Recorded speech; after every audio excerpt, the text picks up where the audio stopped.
So TT vaccines ASHA workers generally ఇంటికి వెళ్ళి are మిమ్మల్ని హాస్పిటల్కి తీసుకెళ్ళి 2 డోసెస్ ఆఫ్ టీటీ వ్యాక్సిన్స్ వేస్తారు. కానీ చాలామంది పోలియో వైరస్ వ్యాక్సిన్ అయిపోయింది అని చెప్తారు. మీరు వేయించుకునేది polio actually live attenuated virus. ప్రెగ్నెన్సీలో పోలియో వ్యాక్సిన్ ఇవ్వము, మీకు చైల్డ్హుడ్లో మీ చిన్నప్పుడే అది కవర్ అయిపోయి ఉంటుంది. ప్రెగ్నెన్సీలో మీకు టీటీ వ్యాక్సిన్స్ ఇస్తారు, ఇది గవర్నమెంట్ సప్లైలో ఇస్తారు.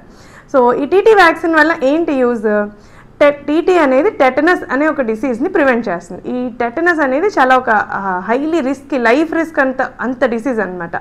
ఏం చేస్తుంది అంటే టెంపరేచర్ పెరిగిపోయి, హార్ట్ రేట్, బ్లడ్ ప్రెషర్ ఇవన్నీ పెరిగిపోయి, మజిల్స్ అన్నీ స్టిఫ్ అయిపోయి, బ్రీతింగ్, స్వాలోయింగ్ అంటే మింగడం, బ్రీతింగ్ ఊపిరి తీసుకోవడం ఇవి కూడా కష్టం అనిపించేంత సివియర్ డిసీజ్ టెటనస్. ఇది మీకు బేబీకి రాకుండా ఈ టీటీ వ్యాక్సిన్ ప్రొటెక్ట్ చేస్తుంది. సో టీటీ వ్యాక్సిన్ ఎప్పుడు తీసుకోవాలి? మీకు ప్రెగ్నెన్సీ కన్ఫర్మ్ అయిన తర్వాత ఎనీ మంత్ నుంచి ఫస్ట్ విజిట్ అప్పుడే ఫస్ట్ టీటీ వ్యాక్సిన్ వేయించేసుకోవచ్చు. దాని తర్వాత 1 మంత్ గ్యాప్ తర్వాత సెకండ్ వ్యాక్సిన్ అనేది ఇస్తారు. సో టీటీ ఒక్క వ్యాక్సిన్ సరిపోతుందా చూద్దాం.